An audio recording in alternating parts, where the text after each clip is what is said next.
I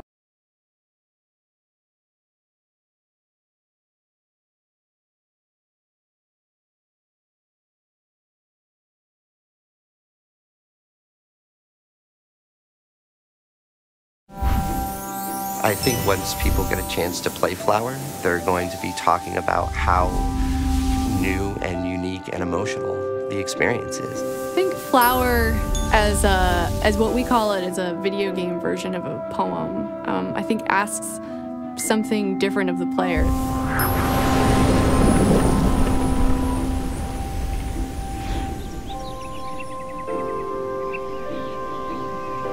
We are a generation of game makers who have now grown up our whole lives with video games. We see the potential for what an impact they can have on us.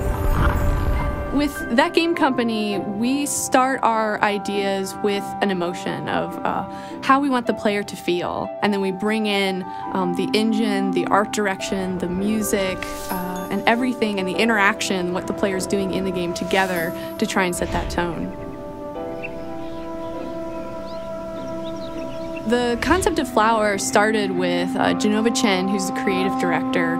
His inspirations from moving from Shanghai, China to Los Angeles and growing up in this extremely urban environment and moving to a relatively more rural one.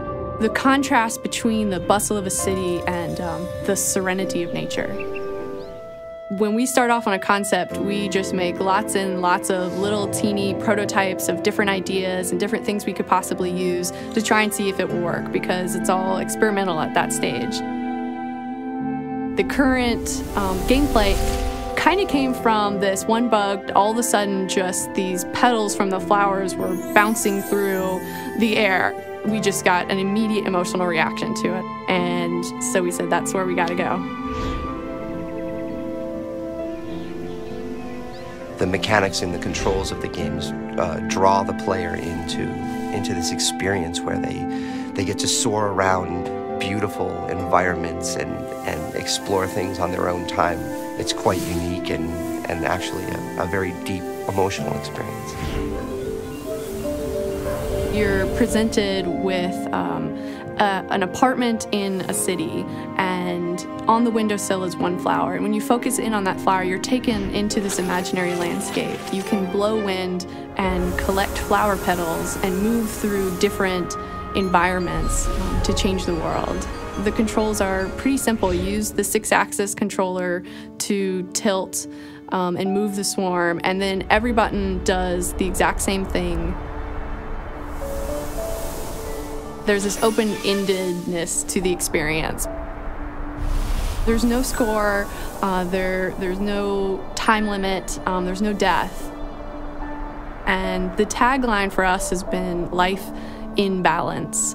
So through the game, trying to find balance and harmony between these disparate elements of nature and city. Sony's taking, in what my opinion is, a very unique and fresh approach to the types of content that they're putting onto the PlayStation Network. The idea behind what we're doing is to give a huge variety of games and interactive experiences. We've got stuff for the hardcore player, stuff for the casual gamer, and in all honesty, stuff for people who just want to try something new and different. With downloadable games, you can have smaller teams and smaller budgets, which means we can take more creative risks. And now we're seeing all sorts of games that wouldn't have been published without PlayStation Network. The experience is very different than other games, and I think when you're playing Flower, you will feel different than when you play other games. I think we're breaking down barriers that people for a long time have been maybe a little leery to go near. We've been able to tap into a new type of experience that nobody's ever seen before. We're continuing to try and create games that express unique emotions and hopefully push the boundaries of what we think games can do.